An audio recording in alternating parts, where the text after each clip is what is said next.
I think we'll have time.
Hey guys, welcome back to Sarcastic Remarks alongside Chris virtually and James, who is actually here in person for once. My name is Ryan. We are the official Dallas Stars podcast of THPN. Thank you to our people for coming in here today. And thank you to our Who Cares Club's members. If you are watching for the first time, please consider clicking like and subscribe and hitting that notification bell if you're watching live on YouTube. And even if you're listening afterward, we'd appreciate that. We're trying to hit 1,000 subscribers. We're getting closer and closer day by day as we get closer and closer to the start of the next regular NHL season. I'm getting more and more excited as we get closer. And also, if you're listening on the audio side, leave us a 5-star review. We'd appreciate that. That helps us grow and everything as well. So, Chris, it was an interesting stat I want to throw at you just because I saw your hat. The Aggies are the only football team in the SEC that has not had a road win since 2014. Did you know that? Actually, I think we won a road game last year, so I think that's not true. Okay, well then the stat I saw on X is not true, or it was old. Last year that was true. We had gone a long period of time without a road win. It was not good. So, by the way, we're talking about Texas A&M for those of you who are listening on the audio side. But okay, so what was the game they won last year then? I'm looking it up right now, but I'm pretty sure because I saw that stat, and that was kind of a storyline for last season, and I thought we had broken it, but maybe we didn't. That'd be really sad. The only SEC school that has not had a road win since 2014. Yeah, we beat good. We beat Florida. Okay, then I don't know why they were saying that. Florida in Florida. Yeah. Okay. Well, that was the coming out party from Marcel Reed. And watch out, bad boys. Everyone's saying Marcel Reed can throw now. Just wait. Best running team in the SEC, best offense in the SEC last year. we're coming back for blood. We fumbled it a little bit at the end of the season last year. Quite literally. The normal Aggie way. But if you catch us early in the season, you best watch out.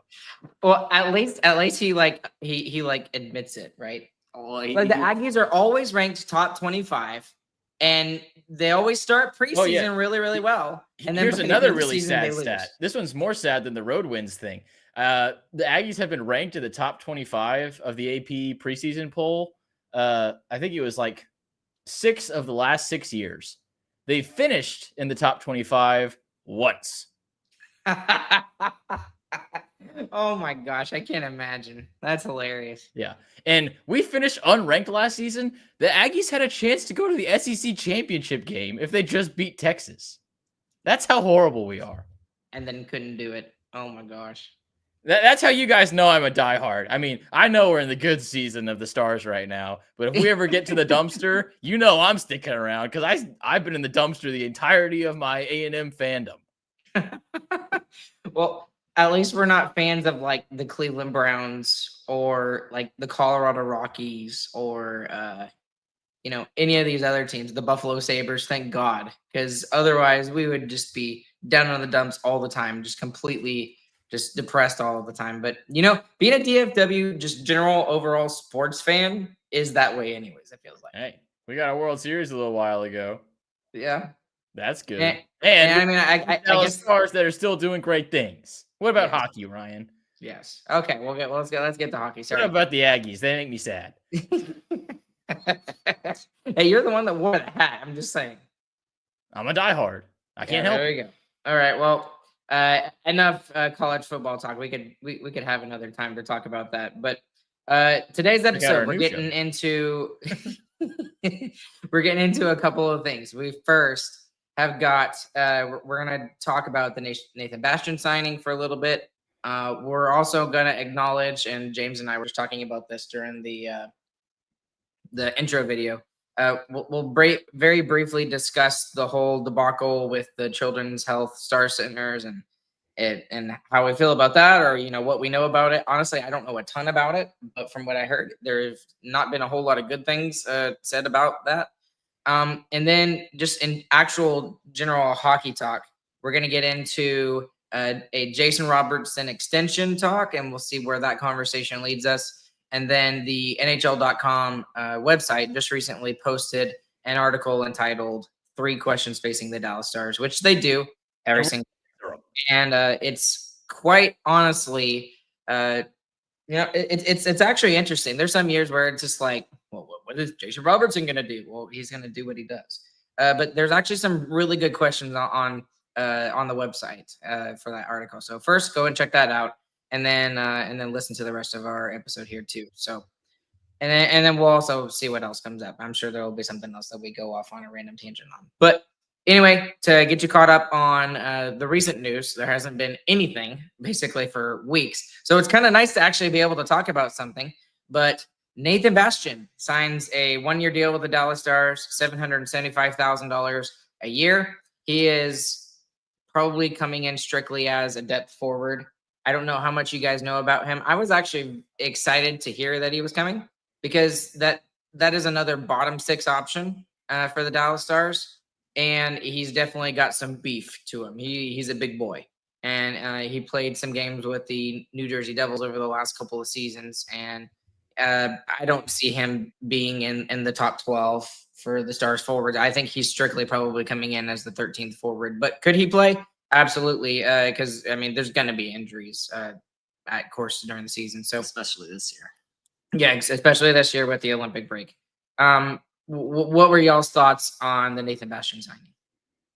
I think he's pretty much a lock for that 4th line role, and him and Blackwell will kind of share it. Maybe Beck will come out every now and then.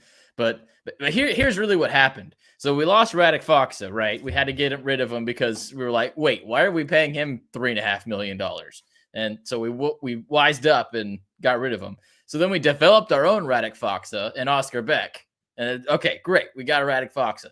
And then this offseason, they're like, hey, we can get the actual Radek Faksa.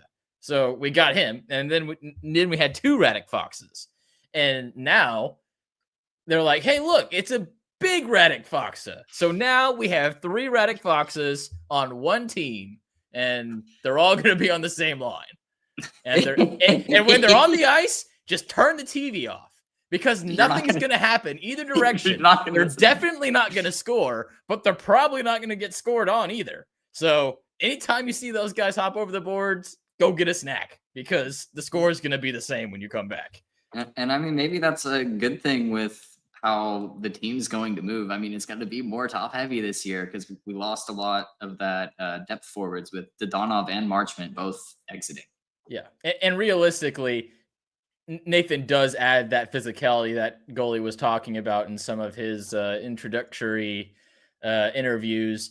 He would have been second on the Stars in terms of hits for the year, just behind the big Swiss.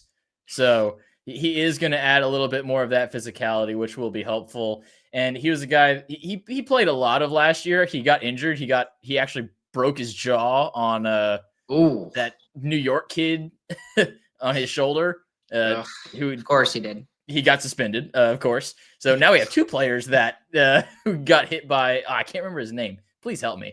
Matt Rempe. 2 players that got hit by Matt Rempe, and then Rempe got suspended. So that's fun. But he played a lot of last season, but I think he played every playoff game for them. So it's definitely a guy that you can rely on when you really need to nail it down, you know? So I think he'll fit well on that 4th line that already can't score. Well, it is going to be interesting because and I love that you brought up that stat, Chris, because that was actually in the back of my mind. I was going to mention it before you did. So you beat me to it. Congratulations. But that right there tells me that Glen Gulutzan didn't like where the physicality was with the players that were still here. So that was probably like hey, he's out there. I mean, it's the middle of August. He's probably willing to take less because he doesn't have a job right now. So call him up, see if he's willing. And sure enough, things came together. And he's now a Dallas Star. So I think, go ahead. Sorry. It also keeps you ultra flexible when the trade deadline does eventually come around, because now your bottom 2 forwards are both on the league minimum deal. If Justin Ruskovian, let's say he did end up winning the job in training camp and he came up and played in Dallas, it's tens of thousands of dollars, but hey, that could be the difference between being able to get a player and not being able to get a player. So it just gives so much flexibility for Nil come trade deadline to get something done. The other thing that comes from this and that I think we need to talk about is the way they're going about this is very different than what they have done the last couple of seasons. And the last couple of seasons, what they've done is they've gone after guys who have kind of scored more offense. Mm-hmm. So kind of what this tells me right now is that they're going to have to rely upon those guys even more to get offense. Because like you said, Chris, if we have a trifecta of the Radek Foxa line. Yeah, I think these guys might be in the bottom 10 for like advanced analytics of offense, like literally in the league. Well, so that means that like Rantanen, he's got to go off. Robo's got to go off. But they're all Wyatt Johnson defenders. Has to take the next step. They can all kill penalties, and now you have the option to go all big guys on the 4th line too. So I think it's a good. It should be a good addition on top of Blackwell, so Blackwell doesn't have to be relied upon. And what's kind of nice is Robertson has kind of thrived under the pressure of having to score goals. I mean, he's been that player for this team already, where it's basically him and his line mates, and that's it. That's all that's scoring. So maybe he gets some of that pressure back in, and he has another crazy season where he gets 40 or more. Yeah, and when you lose the depth like the Stars did, that's what has to happen. And they got so much better on their top line, so they should be scoring more goals now as well. So this just doubles down on it. It says, all right, we're getting a checking line back. Welcome back to the FCC line, and let's get our top line to actually be our top line this year. Because last year, I mean, the second line was still pushing them the entire season. This year, it should not be close. The top line should be the best line by far. Well, okay, so we kind of hit both sides. We can go either tangents. Do you guys want to go more towards the line combo side, or you want to talk robo extension first? Whatever you want, big dog. Okay, I want to talk about the line combos first because I think this is, again, this kind of goes into the Nathan Bastian signing a little bit. But one of the things that we have been talking about is with the line combos is maybe seeing something completely different than what we're expecting, right? We're expecting probably a top line of Rantanen, Hintz, and Robo, right? That seems to be the general thing. Sounds about right. What if we are looking at a different way of putting these lines together and we're seeing more duos, right? So more focusing on the duo aspect and like two guys that have really good chemistry together and then having a quote unquote energy guy. Because I think we've got probably 3 of those now. Because I mean, Sam Steele, I would put in that category as energy guy. I would put Nathan Bastian in that category as well. And to a certain extent, Roddick Fox. Now he needs to be on the 4th line because that's where he's most effective.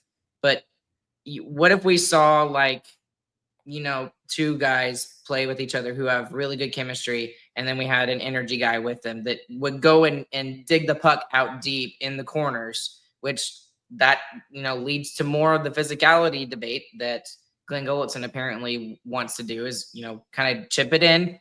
Maybe not necessarily chip it in, but go after it and use the physicality more. And then that allows the two guys who have the chemistry to kind of use their chemistry while the other guy's going after the puck. Is that too much? Am I overthinking it way too much? Or are you advocating for Foxa or Bastian to be higher than the 4th line? Not necessarily, but if we have an energy guy like Sam Steele, I mean, like Sam Steele with... I'm fine with Sam Steele being higher than the 4th line. I think that's very likely. And from what Goalie was saying in some of his interviews, sounds like they're going to try him on the 2nd line first and actually keep Wyatt on that 3rd. But Foxa or Bastian playing with anybody who can actually score goals is the incorrect decision. I mean, if you want to get guys that literally can't do any offense, this is the only way you can do it. You put it on a line where it is going to be the best defensive line possible. Okay, that's fine. But if you're going to put a guy like that on with people who are supposed to score goals, you're hurting them. You're making them go 4v5 in the offensive zone. It's not going to work. But what I'm saying is, it's like if you have a guy like Nathan Bastian on the 3rd line and Wyatt Johnston and Maverick Bork have, build this chemistry together and they take care of most of the offense, then Nathan Bastian's not really getting any of the offense, to be completely honest with you. So then Bork and Wyatt are going 5v4 against the other team. It just doesn't work. Nathan Bastian had 10 points last year. 10. How many games did he play? He played 60 games. Yeah, that's definitely So no, he's not going to be above the 4th line. I'm fine with him being on the 4th line and him hitting people, playing good on the PK. Sure, that's cool. Let's do that. But no, neither him nor Fox, not even Beck, should be higher than the 4th line if the squad is healthy. Maybe there is something about Beck that I just don't see. Because, and maybe it was just Daily Faceoff being stupid, but did you see Daily Faceoff had him as like the number 6 forward? No, that was just Daily Faceoff being stupid. Yes, I think at one point Daily Faceoff, or if it was Puckpedia that had him as the number 6 forward, something like that. But It's just placeholder. Just a placeholder. Well, anyways, and that's what he does on the ice. He's a placeholder. It's a placeholder. Yeah, I think it's a great placeholder. Let me acknowledge a couple of our super chats here real quick. Nate G, only 1 tribal chief, Chris. Hey, not 3. And thank you we for can do like the Holy $2, Trinity, Nate. like one's above them, but they're all part of the same Godhead,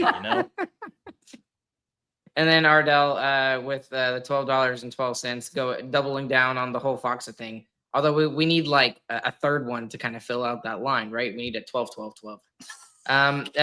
I am in favor of the all Foxa line. Buckle up, Bouchard. And then salutes Nate G. I just need to talk about Foxa and we'll get super chats out the wazoo, I guess. Do it more often. Yeah, there you go. Okay, let's go the opposite direction with this. James, you were talking about Robertson and an interesting thought that you had before we even started recording, before we even started talking with Chris. So So say what you were telling me a second ago. I mean, this is every time we bring up Robertson and his contract, Ardell's over in the chat over there being like, it's a contract year for Robertson. And Robertson always pops off in his contract year. I mean, he's had personal bests each time he's been in his contract year. So it's very possible that Robertson has just a fantastic season and gets 40, 50 goals. I mean, it's not even, to me, it's not even like, it wouldn't be that surprising, honestly. No, it wouldn't surprise me at all either. I agree with that. So I went on the Partial Breakaway podcast here on THPN, and they're a fantasy hockey podcast, and they did like a Dallas Stars, season preview, I guess you could call, and we did some over and unders and stuff like that. But they asked me for a bold take, and one of the things I said is that both Mikko Rantanen and Jason Robertson get over 100 points this season. And I feel like that's a bold take, but at the same time, that's something that could happen because both players have done it before. So, and again, that bold take and that bold prediction kind of leans into what you were saying, James, a little bit. So that gets me kind of interested to see if he can do it. So with Jason Robertson, it is a contract season. He had a weird year last year, and just the fact that he had two separate injuries at the beginning of the year during the offseason last year, and then at the end of the season, he had that terrible, I can't even remember what injury it was. Was it ankle? It was a hip. It was like his leg or hip or something. Yeah, okay. All right, yeah. So he was sidelined for the beginning of the playoffs at the very least. So he had kind of a weird year. He did not play very well down the stretch heading towards the Four Nations tournament. He was left off the Four Nations tournament because of it, and then popped off as soon as the team was revealed, and was one of the better players for a good long stretch, one of the hottest players, and still was able to get to around a point per game status for this past season. He has not hit 100 points in 3 years now. Is it 3 years? 3 years. So His 3 contract years now. year. Yeah, and his last contract here. That's correct. So it seems very likely that he could go that direction again this year. But the question you got to ask yourself with Robertson is he is very consistent in terms of getting around a point per game, very similar to Mark Scheifele and for Winnipeg. He's always around that point per game status.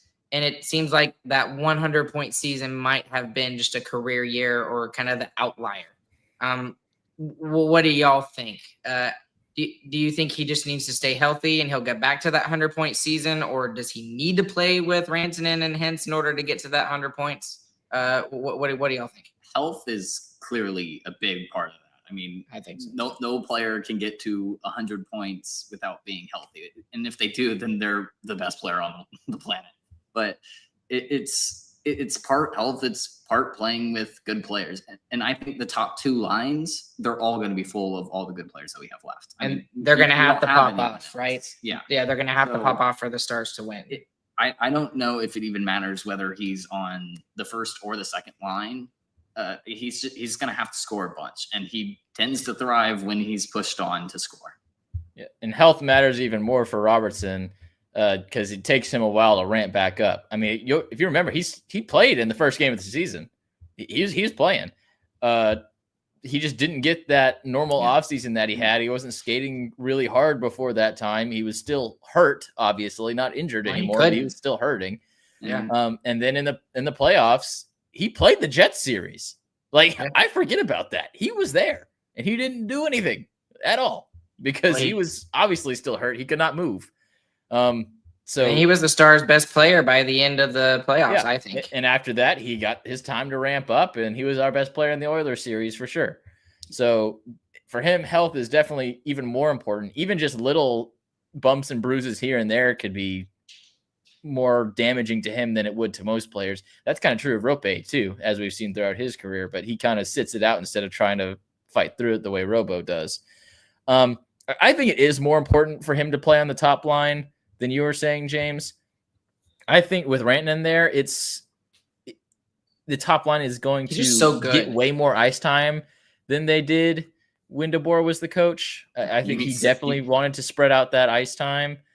And it's not really going to be the case anymore. I don't think it's going to go the complete Oilers direction where Rantanen and Rope or Rantanen and Wyatt are playing 24 minutes each, but they're going to be over 20 minutes a game pretty consistently, where that was a rarity last year. Especially Rantanen and Robo and Wyatt. Tins will probably just keep doing his thing where he takes like 35-second shifts. Yeah, he just takes the shortest shifts. But I think especially for that second line, and especially again, if White's not on the second line, they're going to try and limit their minutes just because being older. I mean, if they can keep them fresher come playoff time and do that by minimizing minutes, I think that's a really good idea. And that's something Goalie has mentioned that he wants to put bigger emphasis on, is managing the load that each player is taking. You talk more specifically about Otter, but I think that's very true of the older players, especially Sagan and Duchesne, who are still a big part of the offense, but are definitely getting up there in age. And it seemed like that happened to Ben too. I mean, as the season went on, he tanked. I mean, the last fourth of the season, he was done. Yeah, that's what's curious about Ben. Was that actually him falling off the ledge, or maybe he was tired? I mean, we're hoping he was just exhausted, but we don't know. It didn't seem like it, but yeah, we don't know. Well, this is an interesting question because I think it really affects the Stars more than most teams, to be completely honest with you. And y'all mentioned, rest and trying to stay fresh and stuff like that. The Stars are going to have a ton of players that go to the Olympics on numerous different teams. I mean, you've got obviously Otter and Robo for Team USA now. And then you've got, Stars have Team Finland. They got Mikko Rantanen, they've got Rope Hintz, they've got Essa, and they've got Miro. So those four guys for sure are going to be there. And then in terms of even Team Canada, I think Harley makes it. I think he's going to make it. I think he does. I'm not sure about Johnston, but Johnston is very versatile, which makes him very appealing for a Canadian team because it's a stretch. Yes, he can score, but that whole defensive aspect of his game is there too. So there are a crud ton of players. Even Bischel. I mean, he has a sour relationship with the Swiss team, but that might happen too. That's a possibility, yes. So there is a strong possibility that the Stars send like 7-8 players on top of the schedule that the NHL schedule they're going to have to play. So I know we were specifically talking about Robo there, but it's going to affect all of those guys. Well, right? And we do actually have the Finns' top defensive pair. Just imagine how much they're going to play. I mean, their sixth defender might not be an NHLer. Nah, they're six. Yeah, they have Vakanainen as their number 6, I think, and he's in. They ran out of guys in the Four Nations. That was a lot less games. Yeah. Well, they're still Ristolainen. There's still Yoki Haru, which we almost got. They've got about 7. Yeah. Well, either way, I think keeping Robo healthy is a good point. I think that's going to be huge for him because if he's able to stay healthy, I think he's able to get to that 100-point range. But then again, like I mentioned, is the schedule going to affect him that much? Do you think Robo could get 200 points even if he's on the second line? That's an interesting question. I don't know. Yeah, I think he can. I don't I think even if he plays on the second line, he'll be on the first power play unit, and that's going to matter a lot more, I think. Yeah, that's one thing we haven't talked a lot about this offseason. That first power play unit should be disgusting. And it was nasty all playoffs. Yeah, it's going to be evolved from last season too with Rantanen. Yes, it should be way better. I mean, they used that one-timer just a little bit last year, and the threat of it alone was enough to open up so many options. If they actually feed the one-timer more, it could get gross out there. You just got to get one player who figures out how to pass it to him, and it's free. We just need Miro and him to just pass back and forth for every practice until the one-timer. That's like Miro's favorite thing to do too. Yes, Miro needs to find that pocket every time. Okay, well, we're already here, so let's go ahead and start with it. Okay, power play, because again, we weren't even planning on talking about this. We'll get to the other stuff here in a little bit, but the power play has to be better.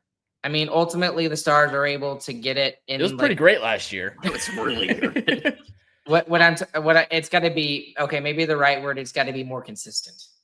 because at the beginning of the season at home, they had like at the beginning of Yes. the season before That was Miro got wild. hurt, you have to remember they were under 10% at home, like league worst, maybe even league history worse at that point in the season. And like they were like what 29th overall, 30th overall in the NHL when they're with their power play. And it did not get better until Miro got hurt. And then Harley is forced into that role, which we had been, clamoring about, asking and begging, Pete DeBoer and Steve Spott to put him on it. And then they were kind of forced their hand. And then it's all of a sudden it immediately got better. So what do y'all see the power play looking like this upcoming season? Is Harley gonna keep the spot on power play 1, or is it still going to be Miro? Because I think it's still going to be Miro. Do I want that? No. I think Harley needs to be that PP1 quarterback. Well, first of all, it wasn't just Harley coming in that fixed the power play. I mean, it was the way that he was playing. And I think Miro can learn from Harley playing that way and be able to take some of that into his game as well. And I think Miro kind of showed that a little bit in the playoffs. He definitely was effective on the first power play unit in the playoffs. So that's one thing. The other thing is, whereas the power play was terrible beginning season, bottom 5, 6, they ended up 17th. Yeah, I know, that's what I'm saying. It was that good, like along the ending stretch of the season as it went further, that it got great, and then they were able to end in the middle of the pack in the NHL, and like that 17th ranked power play is way outside of the huge for the last 3 or 4 years. Like they've been top 10 at least, sometimes even top 5 when it comes to their power play. Yeah. And last year was it was okay over the entire season is what I'm talking about. There was a really bad stretch and a really amazing stretch. It's got to be more consistent, and they got to keep it in the top 10 if they want to see, especially again in the playoffs. Like when goals are hard to come by, those are where you've really got to jump on and take advantage of the opportunities. Well, that's when the Stars power play was best, was in the playoffs. I mean, for me, the life cycle of the power play was they were sticking with what was working when Pavelski was there at the beginning of the year, refused to change anything. They just didn't do it. And then Miro got hurt. Harley came in, and Harley was enough to shake it up to where we're not worried about missing Pavelski now, because we're not just trying to get deflection goals and sop up gravy in front of the net. We're making plays because we're high skilled players. So that got the power play kind of back to normal, back to a good power play. And then Mikko came in and took it to another level. I mean, just like I said earlier, just having that threat of the one-timer, which the Stars didn't have since Gurionov was on the team, just adds so much depth to that power play that it just makes it so much scarier. So I think you have to keep Harley up there. I think he's proved to be the more offensively minded guy, and he's proved that he has just a knack for it and is better at the creativity on the power play. Miro is just so solid and makes the right decision all the time. Sometimes you need a little bit of the wrong decision, I think, when you're trying to make things happen in the offensive zone. So I think Harley for sure needs to be the guy taking the lead on power play 1. This is a legitimate question, I think, and this popped into my head. Could we see Liam Bichsel play like a forward role on the power play? He's your biggest guy, and he could stand in front of the net and just be a complete pylon in front of whoever the opposing goalie is. I mean, we saw. I mean, it was years ago that we saw like Esa Lindell do that for a period of time, right? It didn't work very well, did it? It didn't work at all. It was a 4-game experiment. Well, I like the idea. It intrigues me. It might be an experiment, but yes, it probably isn't ever going to be a plan A. If we're resorting to Bichsel on the power play, sitting in front of the net, we're in trouble. Well, okay. What if we see do you think we see like a Harley Miro combo on the same power play unit? Yeah, that's much more realistic than Bichsel, but I would still say we have so many good forwards. Why would you keep them off the ice? Especially with how good Johnston has been on the power play. I mean, it feels like he scores so many important goals, especially in the playoffs. Yeah, the playoffs especially. He was huge on the power play, but he just seems when he has to get the goal, he tends to get it. Yeah, I mean, he did it against Colorado. People forget that he was the only other one that scored a goal in Game 7 for the Stars. He scored the game-winning goal. Too, he got the game-winning goal. He is very slowly becoming the new Mr. Game 7 over Justin Williams. So I think he deserves at least some credit for that. Okay. Anything about any of the other stuff that we talked about before we do the 3 questions? Let's do the 3 questions. Let's do the 3 questions, and then the only other thing I forgot now that I think about it is if we have time, we'll come back to it. We'll talk about how much we think Robo's extension is going to be worth and how long, if we have time. If not, we'll save it for another time. Okay, 3 questions facing the Dallas Stars from Tracy Myers of NHL.com. The first one, what's next for Maverick Bourque? Here's what she writes. When the Stars traded Mason Marchment to the Seattle Kraken on June 19th, it left an opening on the second line with Matt Duchene and Tyler Seguin. We haven't been talking about that at all, have we, guys? Nope. They will evaluate who will fill that spot. One possibility could be Maverick Bourque. The Stars have taken their time developing their prospects, and Bourque is the latest to come through the ranks. He's coming off a solid rookie season when he had 25 points and averaged 12.41 of ice time in 73 games. Now it's time for the 23-year-old to make a bigger impact with the Stars, and it could be as part of their second line. That was a lot of words. Too bad honestly, I'm not reading them. Honestly, not that much. I even skipped over some of that. I paraphrased some of it. What's the likelihood that he is actually the guy, or is it Wyatt? Like a lot of us think it's probably eventually going to be, or does Steele solidify himself as that second line left winger? It's definitely going to be passed around between those 3 throughout the season, I think. It would be best for Bourque if he was on the second line. I think he's a guy that really needs to play on a line that's focused on the offensive side, and he needs to be put in positions by his line mates to score. And I think that's when his skill set really shows up the most, is when he's got teammates that can put him in the right spots and can get him in the puck when he is in the right spots to put the puck in the net. So that would be best for Bourque. But I think that Wyatt Johnston's going to take over that spot, and that would be best for the Stars, is if Johnston can find a way either with him on the wing or Duchene shifting to the wing, something with having your top 6 players in your top 6 in your lineup.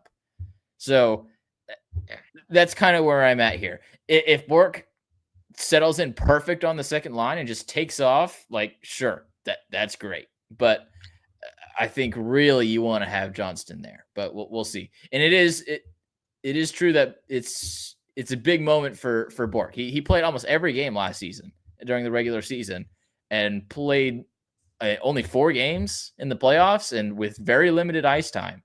So it's time for him to take a step there. He was given a lot of leeway during the regular season. He's got to show some results this year. My problem with Bourque being that guy on the second line is not even Bourque. It's that if that happens, then Wyatt is still the third line center, and who does he play with? Right, that's what I'm saying. Yeah. So yeah, like I'm just reevaluating what you're saying. Is I'm 100% with you there, in that it almost feels like Duchene needs to go to the left, and Wyatt needs to be that second line center now, because he's just more he might not be as fast or have as good skating as Matt Duchene, because I think Matt Duchene is one of the best skaters on the Dallas Stars, probably behind Miro. But I just don't know if, especially if Bourque solidifies that spot, then Wyatt is not going to get to that 30-goal plateau again. I don't think, because he and the chemistry that he and Ben have, it's not gone, but it's just Jamie Benn just doesn't have the same speed anymore. So I just. He'll still get to 30 goals. He just it'll just be all on the power play. It'll be 25 on the power play. It'll be all. That's a good point. It'll be all on the power play. You just double shift him on the power play. So I also said on But that's the same thing for Bork. It's like we're expecting him to take another step. How's he going to do that on the third line with Steele and Ben? That it doesn't seem likely. No, it doesn't. And as much as I love Sam Steele and Jamie Benn, they're not going to pass him the puck enough, and he's not going to be able to pass them the puck and them take advantage of their scoring opportunities as much as if he was playing with Duchesne and Sagan.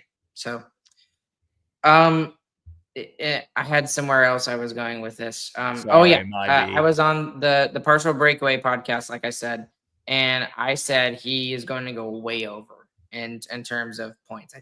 I forgot what number they said exactly. I think they said like over or under 35, and I said way points? Over. Yes. Wow, that's a low bar. Yeah, well, I said that's exactly what I was just like. In terms of where he's expected to play, at the very least, I think that 35 points is kind of abysmal if that's his points at the end of the season. Because I forgot how many he had. This was it 27, 25. And that was playing on the fourth line for most of it. He did have his opportunities on not the power play, but he had his opportunities to play in the top six at points on some individual games and stuff like that, especially when injuries happened. But you're saying Bork's over and under. I thought you were saying Johnson's. I was like, what the heck? No, Bork's. No.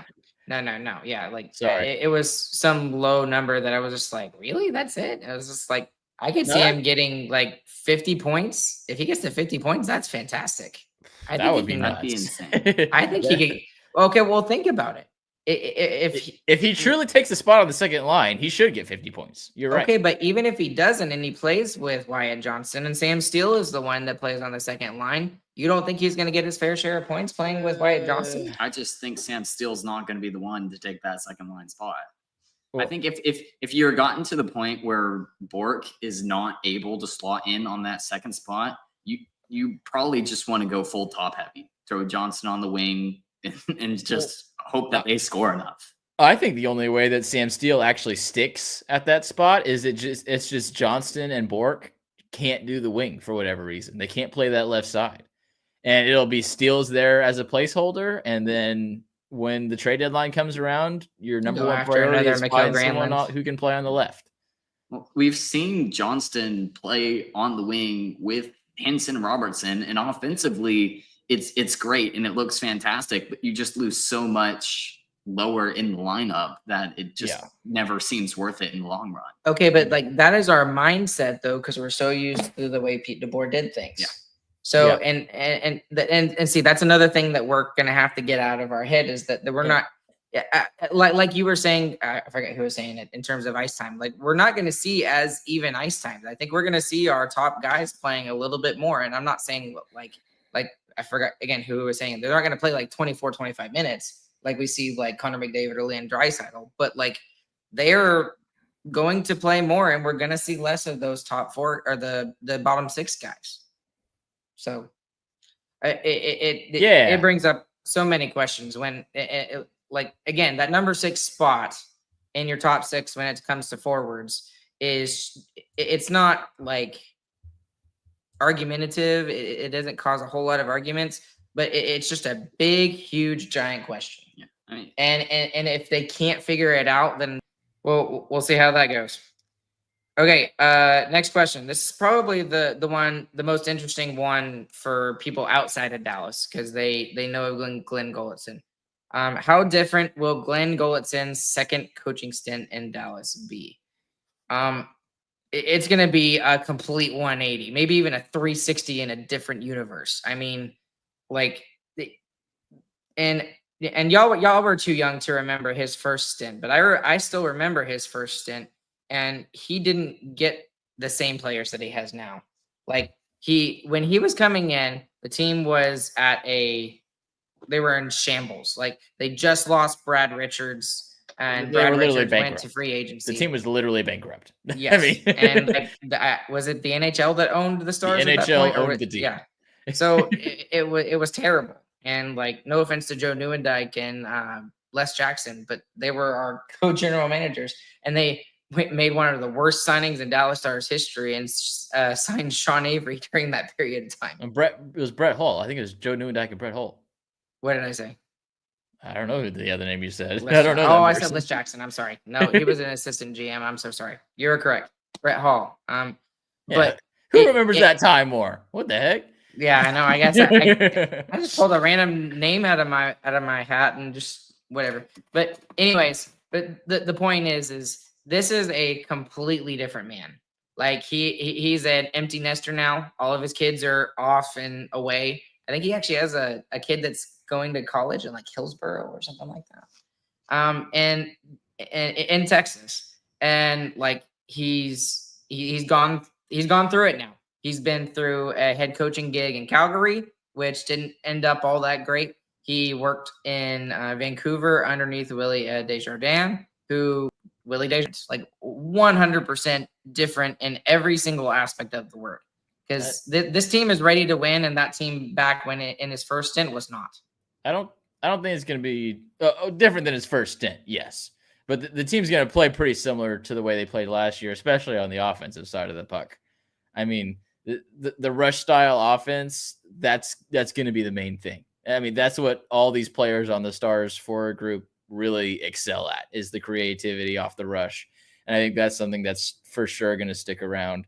I'm hoping the defense does change quite a bit. I mean, every goalie that has talked about how Otter's playing and the type of defense the Stars play say it's the most difficult defense to goaltend behind, with the strict man-on-man defense. So hopefully it at least shifts to a more hybrid system, and that'll hopefully even make it easier on our defensemen as well, especially guys like Lyubushkin and Bischel. They should be able to stay around the net a little bit more and just give Otter more space. But the offensive side of the puck should look pretty similar. What do you think, James? What do you think is going to be like the biggest change in terms of what we see from the Stars next year? I think it's going to be the defense, because when you hear about how defense is played in Dallas, I mean, none of the players like playing that way. It's hard to play. And then think about it. You just got to chase guys around all game. That's and then when you mess up, you are the one to blame. Yeah, no one else. You literally can point at one person. We missed coverage or something. It's your fault. Yeah. Like no one can help you. And that sucks, especially against Edmonton, which was our biggest problem. They have two of the fastest skaters on the planet, and we just don't have guys who can keep up with them. Like we have like two people, Miro Hintz. Those are two people who could keep up with him. And if any coverage gets mixed, if you have to cover him, I mean, he's just going to beat you. Yeah, and that's just what happens every time.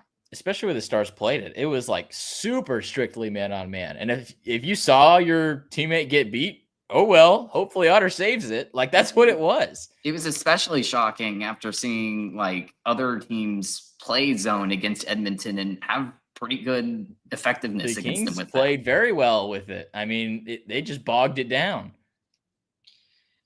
I agree with everything you guys are saying. I think the defense is going to be immensely huge. Although, Chris, I don't know necessarily if I think they're going to have a lot more rush offense, and they're still going to rely upon that for some of their scoring. But I don't see how that happens the same amount it did last year, because of what Glen Gulutzan and what we've all been talking about for months now is the whole physicality aspect. I mean, I don't see how that, transfers into the whole, off the rush kind of thing. I think we are going to see less goals off of the rush, and we're going to see more of those type of goals where it's a go and get it, shot from the point, and looking for rebounds or tips. I think we're going to see more of those type of goals. I wildly disagree. From what I heard from Gulutzan's press conferences was we're gonna play a similar way, and when the opportunity to be physical arises, we step into it, which they did not do last season. And there is chances for them to be physical, and they chose not to. So I think you want to play the same way, but when you've got a chance to be physical, you got to do it. And that's what the Stars were really bad at last season. I also think when those times did happen, they just laid back. I also think it'd be a big mistake to not do more on the rush when you have one super skilled player on each line with the puck. I mean, you're talking Rantanen.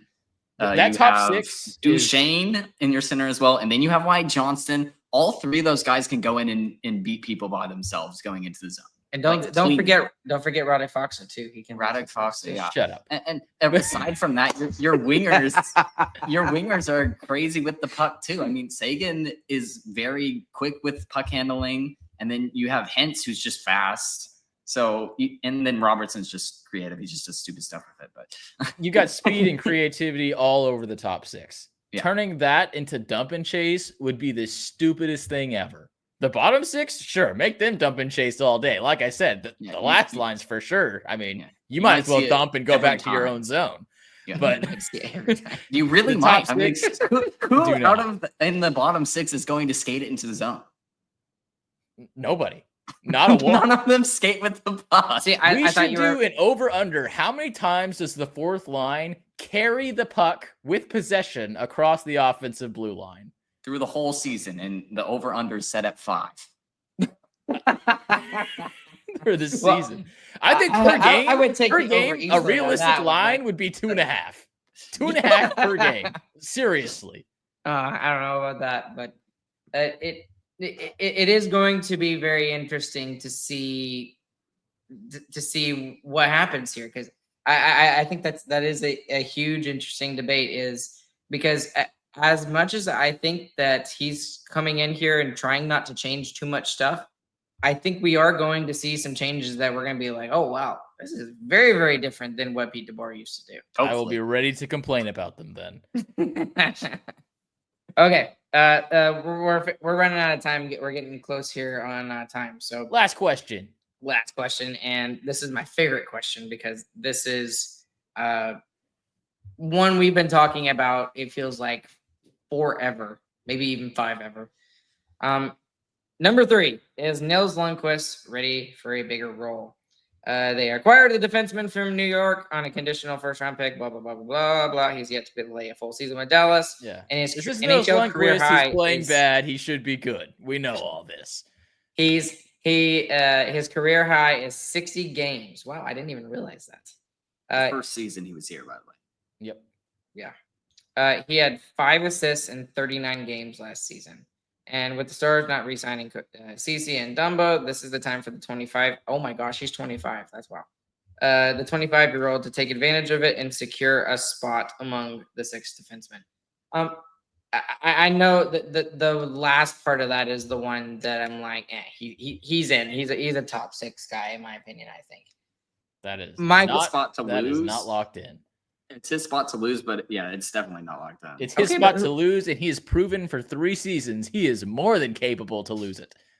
okay, but 2 seasons. He got hurt this last one. yeah, I was about to say, okay, I agree with you. I don't if it know. He was- still played 40 games and had 5 assists. I mean, And I then he know got we were hurt. He tooting his probably would have horn. played the whole season though on the third line Yeah. or third pairing. I No, know we were he- tooting his horn, and he was playing a lot better defensively, for sure. You don't have a 6'1" defenseman on your third pairing and him not put up any points. I mean, that's the case. I mean, if Nils Lundqvist finished the season with 8 points and it was between him and Petrovic for the number 6 spot, Petrovic would have been in if Nils was healthy or not. By playoffs, yeah, I'd probably agree with that. And if the same thing happens this year, Nils Lundqvist, I mean, they might just do the same thing. Just keep Petro in Depends. Cedar Park. He's got a lovely family down here, and he loves playing for the Texas Stars. So they'll just do the exact same thing. If he doesn't improve defensively at very least. Nils, we're giving you literally the entire season to do Prove what us. Yeah. to do what everybody said you were gonna do before you were drafted. And if you don't, Petro's going right back in. Well, you also have to think about, I mean, not to a huge extent, but Kolyachonok coming from Pittsburgh, he is a guy that can come in and play in a depth role if He's going to be Lundqvist the is- 7th guy until Yes. so that Petro can stay down in Cedar Park right until the think that's playoffs.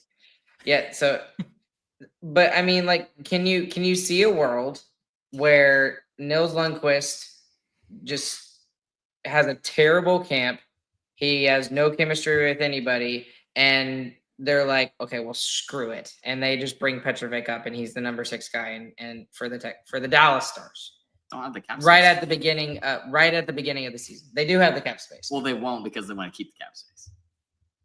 Yeah, I don't know. There's a world, but it's not a very realistic one. I mean, you that's just play Jim Cole. Nils' one thing that he refuses to give up on. He will never give up on Nils Lundqvist. We keep saying this every year. It's like this is a make it or bust season for Yeah, Nils that's why I Lundqvist. haven't said it yet, because it's not true. I mean, he can have the exact same year. He's going to be back next year. We're going to be like, man, this is the year for Nils to really step into his own. So, yeah, this isn't his last chance, but it should happen by now. James just showed me Kolyachonok's stats. He only played 35 games this past season, and he had 7 points. That's 2 goals, games. 5 assists. He had 2 more goals than Nils Lundqvist. Almost as almost as many as Nathan Bastian. We are going in the right direction, boys. Oh man. Well, okay. Well, let's look at it this way. Is it almost more important from a player standpoint for Nils Lundqvist to have a healthy season more than anybody on this roster? No. No, Not for he the did the exact same team, thing. but for the individual. Is it more important for him to stay healthy than any other No. player? Because he's going to sign another 1-year deal next year. Yeah. He just It doesn't matter. He's going to get another 1-year deal if he gets hurt again. I mean, that's just how it's going to be. And it's proven that nobody else wants him. We literally let his RFA contract expire so we could sign him for less than his qualifying offer. Yeah. Well, Or he just wanted to be here. I mean, there's that. I think that's People it. like being in Dallas. I really truly think that's it. To be completely honest with you.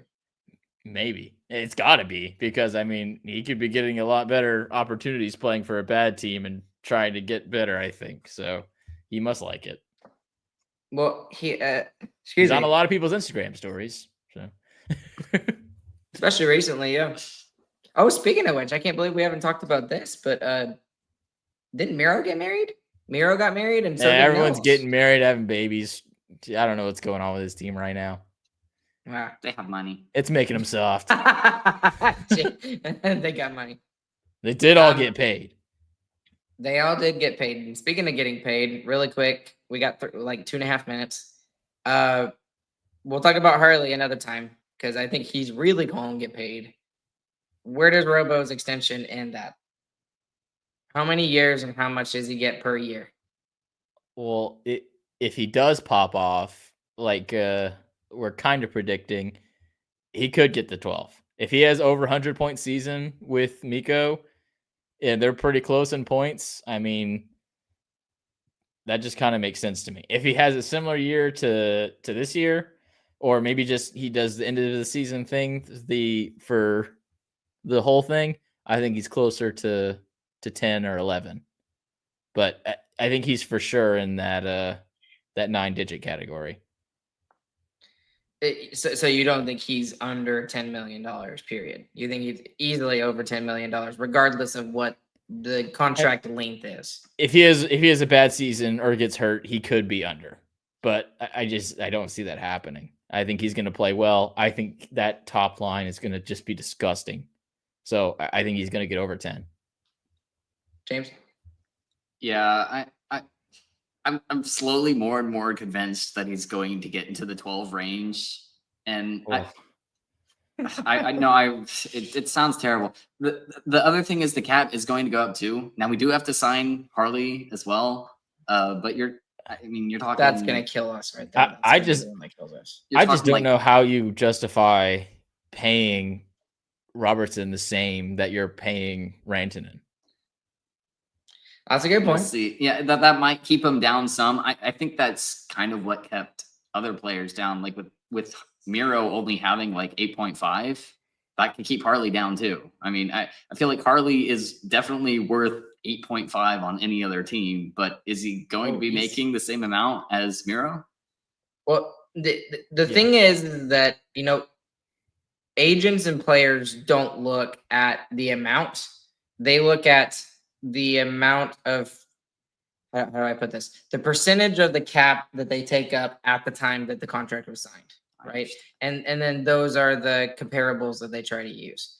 So like for Harley, all three of us argue that we all think Harley is a better defenseman than, Bouchard in Edmonton. And we saw what he got this past year, right? He got $10.5 million per season. I forget how many years, but an average annual cap hit of $10.5 million. Is that where Harley is? I don't see how we are able to afford a good team if we pay, both Robo 12 million and give 9.5 million to Harley. That's just a scary situation waiting to happen. And I know the cap's going up and all of that stuff, but most of that cap going up is going to go to those two players. I just hope they sign one of them before this season happens. Yeah. For me, I don't see. I mean, he would have to have the season of a lifetime if Robo gets above 12 million. And I'm talking like Hart Trophy consideration, like maybe even like wins the Conn Smythe kind of thing. If the Stars win the Stanley Cup, I'm talking about like that level kind of thing. And if he does win and do all of that, then yeah, we're talking about 12 plus million. But at the very least, he is above a $10 million player.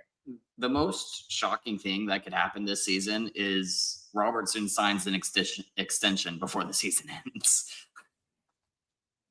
Yeah, I mean, there's a possibility that's a good point, because if he pops off like we all think he's going to, and he bets on himself, then that's absolutely what you do. Because then you wait till the end of the season and you say, look what I did.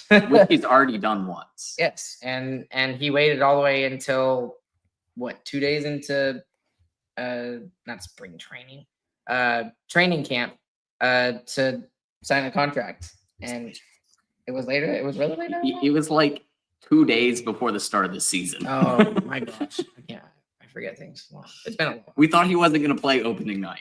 Yeah, he missed. Oh, that's true. So, but okay. Well, I mean, I guess the only other thing is, does he sign an 8-year deal? I think it's 6 to 8 years, whatever it is.